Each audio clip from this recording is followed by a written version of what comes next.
마가복음 11장 11절에서 25절. 예수께서 예루살렘에 이르러 성전에 들어가사 모든 것을 둘러보시고 때가 이미 저물매 12제자를 데리시고 베다니에 나가시니라.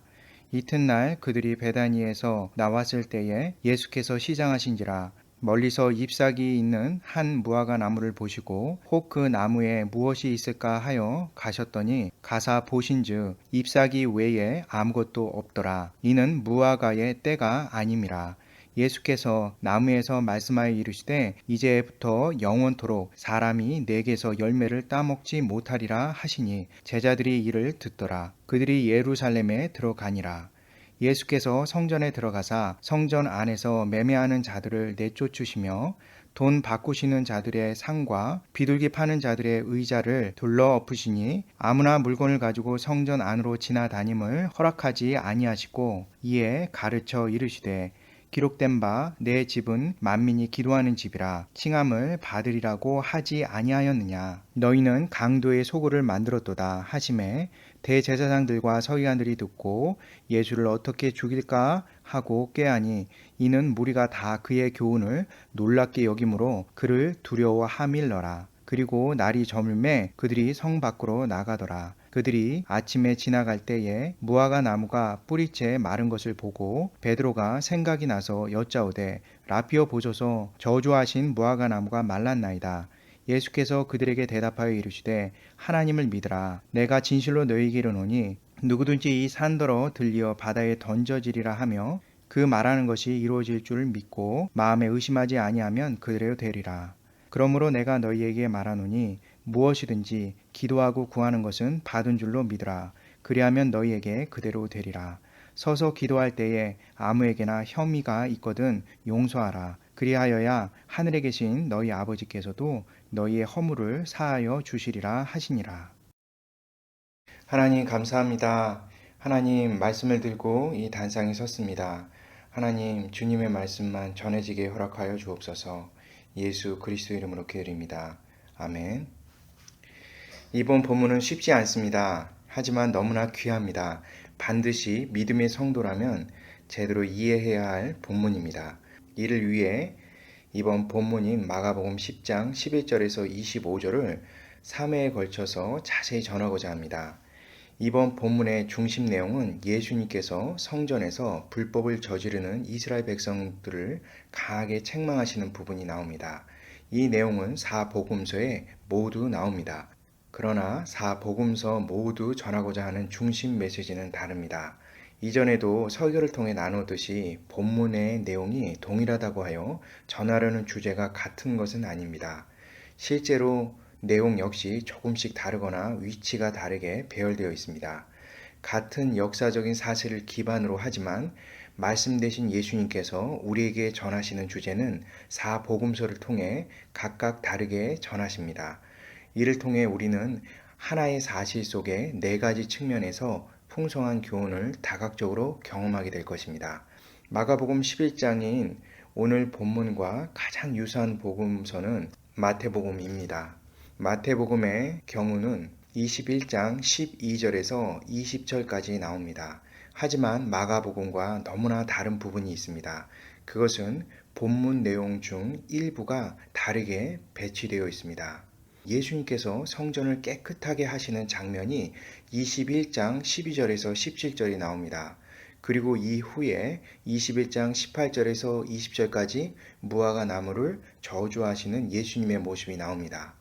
그러나 마가복음의 경우 예수님께서 전날 11절에 성전을 둘러보신 후 12절에서 14절인 다음날 아침이 돼서 무화과 나무를 저주하십니다.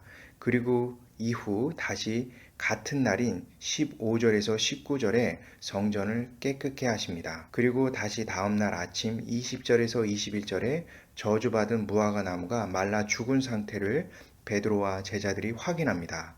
22절에서 25절에 가면 예수님께서 제자들에게 이를 토대로 믿음에 대한 교훈을 하십니다.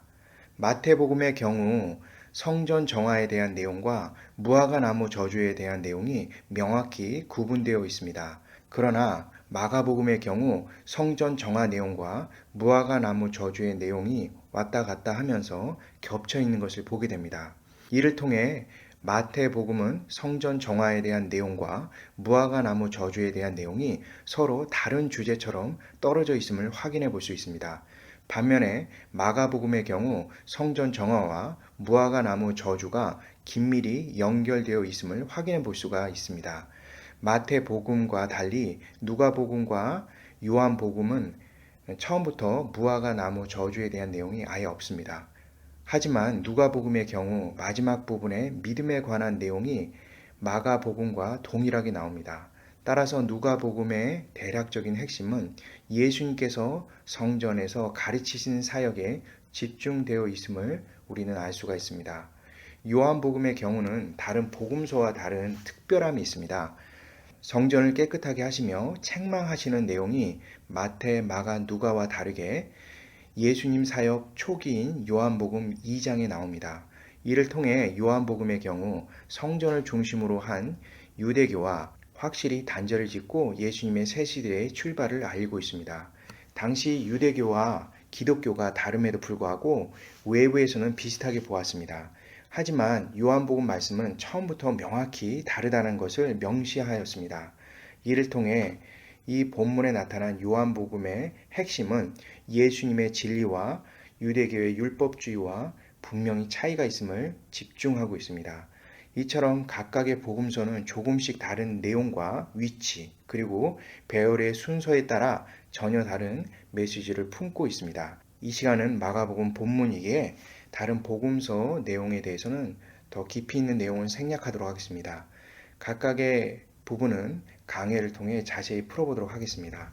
오늘 본문에 나가기 전에 크게 두 가지 질문을 하려고 합니다. 이 두 가지 질문은 이 본문을 제대로 이해하는데 중요한 질문이 될 것입니다. 동시에 이 두 가지 질문에 대한 제대로 된 답변을 갖고 있지 못한다면 예수님에 대한 오해를 풀어낼 수가 없습니다. 먼저 첫 번째, 무화과 나무를 저주하신 예수님의 행동이 과연 정당했을까입니다. 예수님께서 아침에 출출하시어 앞에 보이는 잎이 풍성한 무화과 나무 쪽으로 가까이 가십니다. 그리고 열매가 없자 저주를 하십니다. 그리고 다음날 기적적으로 무화과 나무가 말라서 죽게 됩니다. 이 부분에 대해서 어떻게 생각하시나요? 너무나 지나치다는 생각을 갖고 있진 않습니까? 여기서 더 중요한 것은 이 무화과 나무는 아직 열매를 맺을 시기가 아니라는 점입니다. 예수님께서 무화과 나무에게 저주를 내리시는 때가 대략 3월 말로 추정됩니다. 예수님께서 십자가에 달려 돌아가실 때가 4월 초로 추정됩니다. 이때도 무화과 나무 열매가 익지 않은 때입니다. 적어도 4월 초가 지난 후에 무려 한 달 반이 지나야 진정한 의미에서 무화과 나무의 실과를 먹을 수 있습니다. 무화과 열매가 열리는 시기보다 3달 일찍 오셔서 열매가 없다고 말씀하시며 저주를 내리시는 것입니다. 예수님께서 저주를 내리시는 이 시점은 무화과 나무 열매는 도저히 열매를 낼 수 없는 시기입니다. 그냥 잎이 무성한 시기를 의미하는 것이죠. 이러한 부분에 대해서 어떤 학자들은 예수님께서 능력을 낭비하셨다고 보는 사람도 있습니다. 또 어떤 학자는 예수님의 인격에 큰 타격이 왔다고 말하기도 합니다. 다른 이들은 배고픔에 장사가 없다고 예수님의 본색이 드러난다고 말하며 그러한 예수님의 인간적인 면이 보기 좋다고 말하기도 합니다. 그래서 이 구절에 대한 교훈을 인간미 이시 살아라 이런 메시지를 전하기도 합니다. 어떻게 해서든 예수님 편에 서고 싶어하는 학자들은 이런 변호를 합니다. 3월 말이면 무화과 나무 열매가 없겠지만 그래도 아몬드 모양의 익지 않은 무화과 정도는 열려야 하는데 예수님께서 저주를 내리신 그 무화과 나무는 그러한 아몬드 모양의 그 익지 않은 것조차 없었기 때문에 저주를 받은 것이다 라고 말합니다. 그러나 오늘 본문에 자세히 보면 13절에 아직 무화과 때가 아니라고 분명히 나옵니다. 무화과 나무에 열매가 없는 것이 오히려 당연하다라는 그런 내용인 것이죠. 당연한 그 상태에 대해서 예수님께서 저주하시는 것이 우리는 명확하게 이 본문을 통해서 알 수가 있는 것입니다. 어떻게 이해해야 할까요? 지금까지 마가복음을 살펴보면서 이런 예수님의 모습을 보는 것은 흔치 않습니다. 그리고 만일 너무나 독특한 모습을 보이시거나 너무나 다른 거부 반응을 일으키는 행동을 하실 때는 반드시 또 다른 이유가 있습니다. 그것이 과연 무엇일까요? 두 번째 의문점으로 우리가 살펴볼 것은 무화과 나무 저주에 대한 예수님의 기적을 토대로 믿음의 능력이라는 식의 교훈이 옳은가입니다. 무화과 나무를 저주하신 후에 다음날 베드로가 무화과 나무가 말라 죽었다고 말합니다. 예수님께서는 제자들을 모아놓고 이를 기반으로 가르치십니다. 예수님 자신이 하나님 되신 권능과 능력을 보이신 것을 말씀하시며 그러니 믿음을 가지라고 말씀하십니다. 왠지 지금까지 메시지와 다르다는 생각이 들며 석연치 않습니다. 예수님께서 베드로와 다른 제자들에게 믿음이 있으면 이 산을 바다에 던질 수 있듯이 너희도 믿음을 가지면 무엇이든지 기적의 삶을 살 수 있다고 촉구하는 듯합니다. 이해가 되십니까? 믿음이 기적을 낳는다는 교훈도 사실 지금까지 말씀과 사뭇 다릅니다. 믿음이 기적을 만드는 것이 아니라 믿음의 대상이신 예수님께서 그러한 기적을 행하시는 것을 우리가 알고 있습니다. 그런데 여기서 더 근본적인 어려움이 있습니다. 그것은 믿음이면 그것이 옳던 그르던 모든 것이 가능하다는 말인데 너무나 혼란스럽습니다.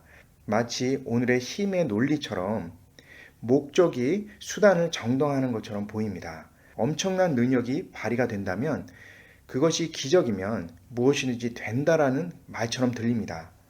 이러한 모든 내용은 예수님의 인격을 의심케 합니다. 지금까지 우리가 알고 있는 내가 믿고 있는 예수님께서 이렇게 인간보다 더 목적 지향적인지 의심마저 듭니다. 이것이 아니라면 과연 이 말씀의 의미를 어떻게 풀어내야 할까요? 그리고 왜 이 내용이 성전을 깨끗하게 하시며 책망하시는 모습에 대한 내용과 겹쳐서 우리에게 보여주는 것일까요? 마치 성전의 장사치들의 이권을 나누며 부를 축적하는 것에 대해서 비판하시면서도 도리어 자신의 배고픔을 이기지 못하고 무화과 나무에게 저주를 퍼붓는 듯한 이중성을 보게 됩니다. 이 본문에서 이 두 가지 의문을 풀어주지 않는다면 더 이상 진행이 되지 않습니다. 오늘 말씀의 이 두 가지 질문 중 첫 번째 의문을 풀어보려고 합니다. 즉 무화과 나무 저주는 예수님의 의도를 아는 것이 오늘 말씀의 기초가 될 것입니다. 그리고 다음 두 번째 질문은 다음 주일에 풀어보도록 하겠습니다. 즉 무화과 나무 저주가 실제로 일어나면서 믿음에 대한 예로 보여주신 것이 과연 옳은 것인지 다른 의도가 있는 것은 아닌지 다음 주일에 살펴보도록 하겠습니다. 그리고 마지막 세 번째 주에는 이 두 가지 부분을 종합해서 핵심적인 성전에 대한 내용을 다뤄보도록 하겠습니다. 먼저 3주간 진행될 이 본문에 대해서 전반적인 내용을 파악해 보도록 하겠습니다. 이를 위해서 먼저 11장 전체에 대한 인클루지오를 이해해 볼 필요가 있습니다. 인클루지오에 관해서는 이미 상당 부분 오랫동안 나누었습니다. 그리고 자세히 나눈 적도 있습니다. 마가복음 강해 54차 때 자세히 나누었습니다. 시간 가능하신 분들은 꼭 다시 보시면 좋은 참고가 될 것입니다. 시간이 없으신 분들 경우에는 마가복음 강해 54회에 처음부터 10분 정도를 들으시면 인클로지어에 대한 대략적인 이해를 할 수가 있습니다. 간단하게 말하면 인클로지어는 맨 앞에 나오는 단락의 내용이 맨 마지막 나오는 단락의 내용과 연결을 지어 의미를 보강합니다. 그리고 가장 가운데 있는 내용은 양 끝의 내용에 보충을 받아 전체 내용의 핵심적인 주제를 나타냅니다. 이 방식을 가리켜 오늘날 인클루지오라고 합니다. 인클루지오는 고대 사회에서 집필하는 하나의 방법입니다.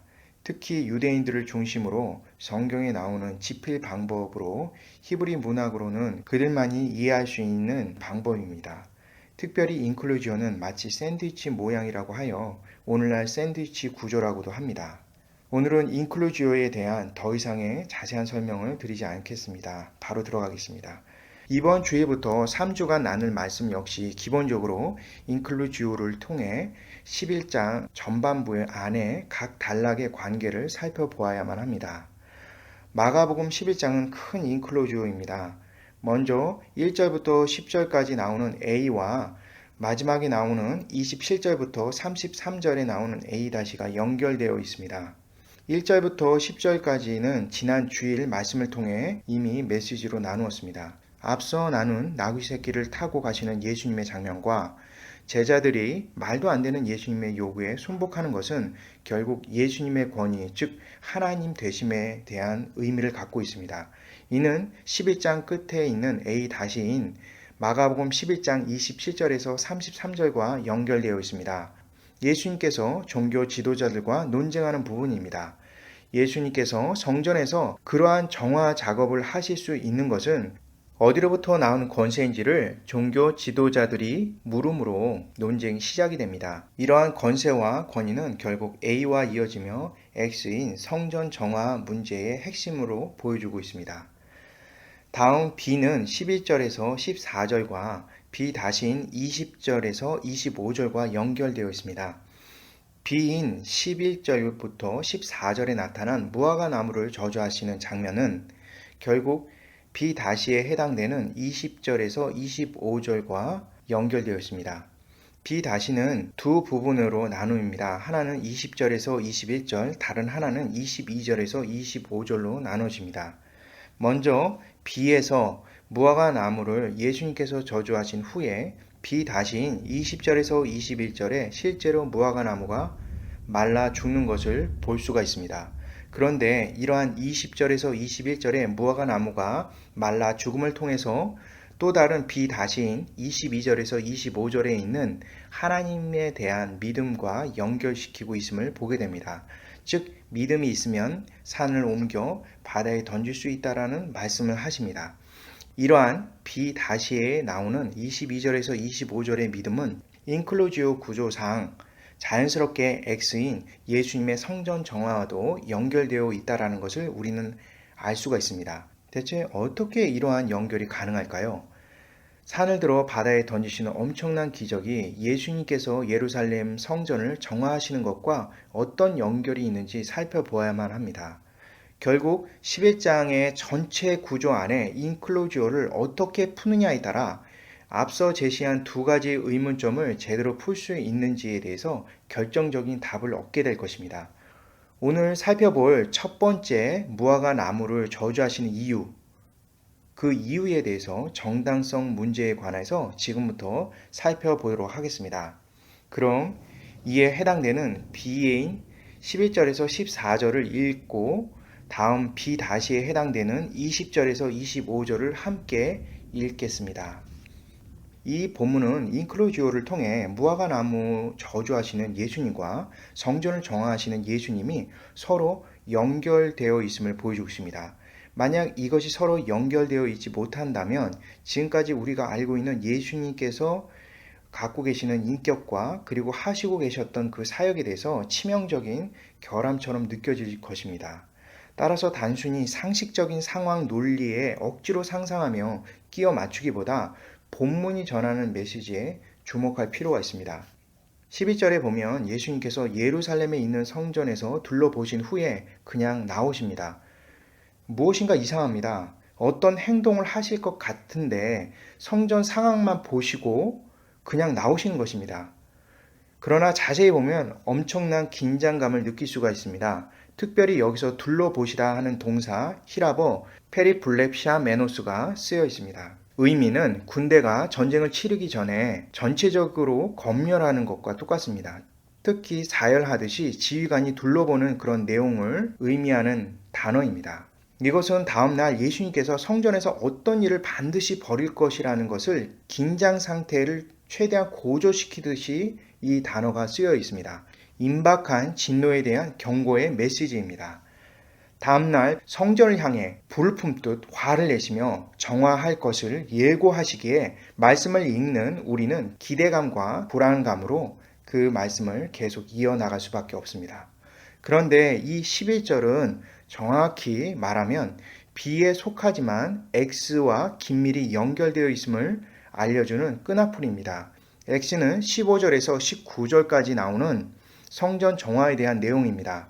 다시 말해서 성전을 깨끗하게 하시는 예수님의 모습과 B에 나타나는 무화과 나무를 저주하시는 예수님이 인클루지오 구조상 서로 연결되어 있음을 암시하고 있는 것입니다. 그리고 B에 해당하는 11절에서 14절에 나타나는 무화과 나무 저주는 결국 B-인 20절에서 25절을 연결시킴으로 인해서 원인과 결과를 나타냅니다. 즉 B에서 무화과 나무가 예수님께 저주를 받은 후에 비다시에 무화과 나무가 말라 죽게 됩니다. 그리고 비예인 11절에서 14절의 내용인 무화과 나무 저주 장면이 비다시인 무화과 나무가 죽게 되는 장면 사이에 이상하리만큼 독특하게 X인 15절에서 19절에 해당하는 예수님의 성전 정화 내용이 들어가 있습니다. 자연스럽게 우리로 하여금 성전 정화에 대해서 집중시키기 위한 부분입니다. 다시 말해서 예수님께서 무화과나무 저주하시는 것은 예수님께서 성전 정화하시는 내용과 완전히 연결되어 있음을 말씀은 우리에게 분명히 다시 한번 확인시켜 주고 있는 것입니다. 오늘 말씀의 핵심은 바로 X가 되는 성전 정화에 대한 내용입니다. 무화과 나무를 저주하셨듯이 그래서 무화과 나무가 말라서 죽은 것처럼 이스라엘이 그렇게도 숭상하는 성전 제사가 앞으로 예수님에 의해 어떻게 심판받고 철저히 무너지게 될 것을 그리고 있는 것입니다. 이는 비와 비 다시 사이에 예수님께서 행하시는 성전 정화 사건인 X와 긴밀히 관련이 있음을 샌드위치 모양으로 보여주고 있는 것입니다. 비와 비 다시의 핵심 키워드는 바로 무화과 나무입니다. 가장 중요한 단어가 바로 무화과 나무라는 것이죠. 이 무화과 나무는 일반적으로 구약에 중요한 모티브를 얻습니다. 구약에서 가장 많이 비유로 사용되는 나무입니다. 이것은 포도나무와 함께 열매 없는 신실하지 못한 이스라엘 지도자들과 이스라엘 백성들을 상징하기도 합니다. 그들의 외식적인 종교 생활을 비판하실 때 가장 많이 쓰이는 비유의 도구이기도 합니다. 따라서 구약 성경에서 무화과 나무가 비유될 경우에는 대부분 다가올 하나님의 진노를 기다리는 이스라엘 백성들을 묘사하는 내용이 많습니다. 예를 들면 예레미야 8장, 호세아 9장, 하박국 3장, 요엘서 1장, 미가서 4장, 7장, 스가랴 3장 등등 아주 여러 곳에서 찾아볼 수가 있습니다. 이 시간 모든 것을 열거해서 나눌 수 없지만 예레미야 8장 13절을 대표로 읽어보도록 하겠습니다. 여호와의 말씀이니라 내가 그들을 진멸하리니 포도나무에 포도가 없을 것이며 무화과 나무에 무화과가 없을 것이며 그 잎사귀가 마를 것이라 내가 그들에게 준 것이 없어지리라 하셨나니. 오늘 본문에 나타난 예수님의 모습은 구약 본문에 나오는 무화과 나무에 저주를 내리시는 하나님의 행동과 결코 무관하지 않습니다. 단순히 예수님의 인격적 결함에서 나오는 행동이 아닌 것입니다. 예수님께서 전날 예루살렘 성전을 둘러보시며 종교 지도자들과 이스라엘 백성들의 문제를 이미 파악하셨습니다. 이는 구약에서 예언된 하나님의 진노의 잔이 앞으로 퍼붓게 될 정당성을 확실히 확보하셨음을 의미하는 것입니다.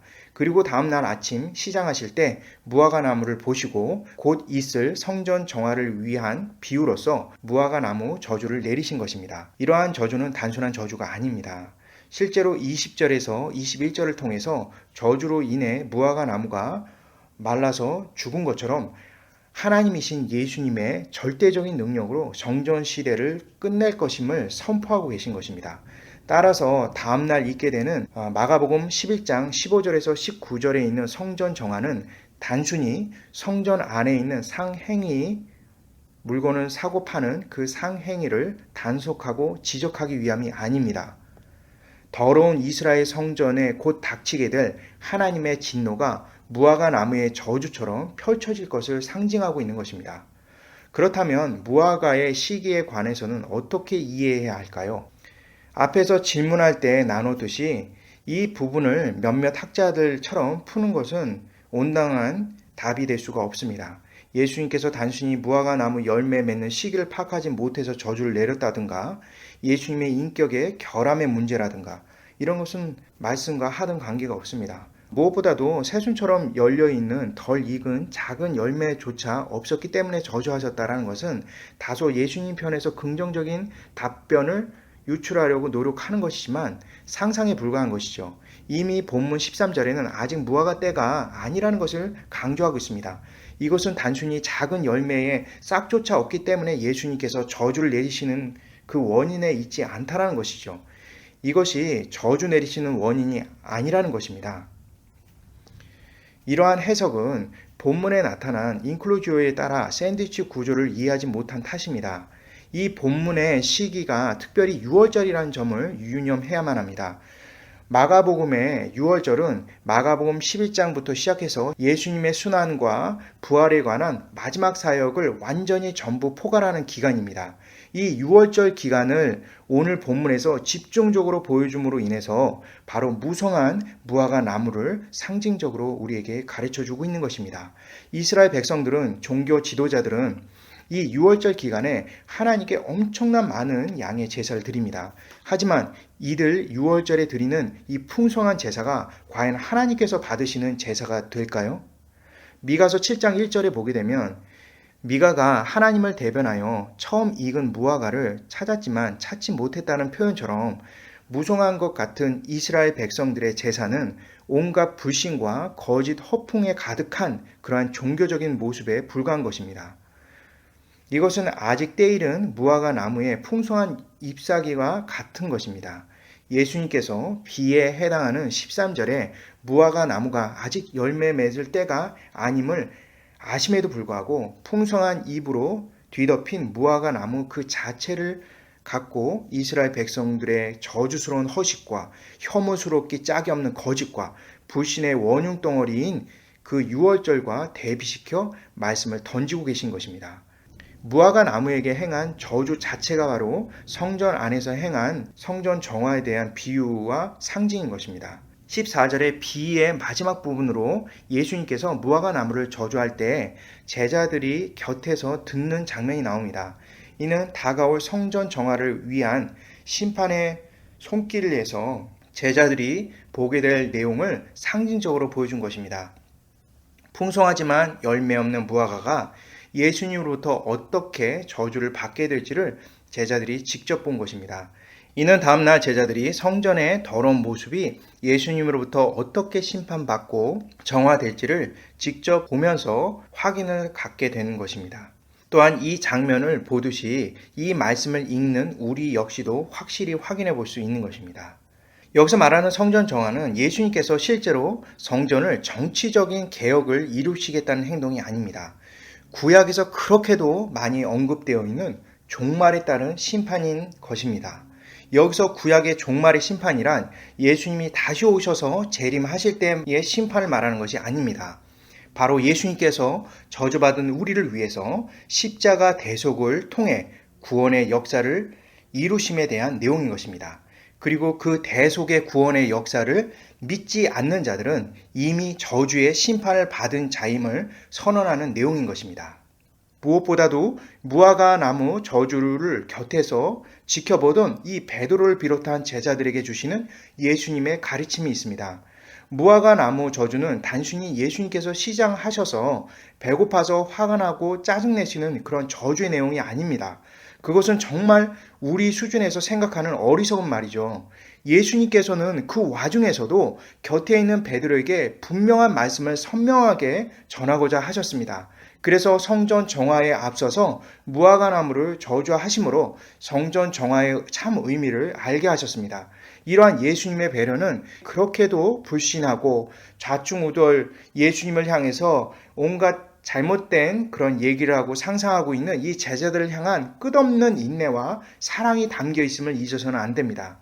현재 내 걸음이 더디거나 어려운 일이 있다 할지라도, 고통으로 호소할 수밖에 없는 상황이 있다 할지라도 우리는 예수님께서 나를 그렇게 끔찍이도 사랑하심에 대해서 절대 잊어서는 안 됩니다.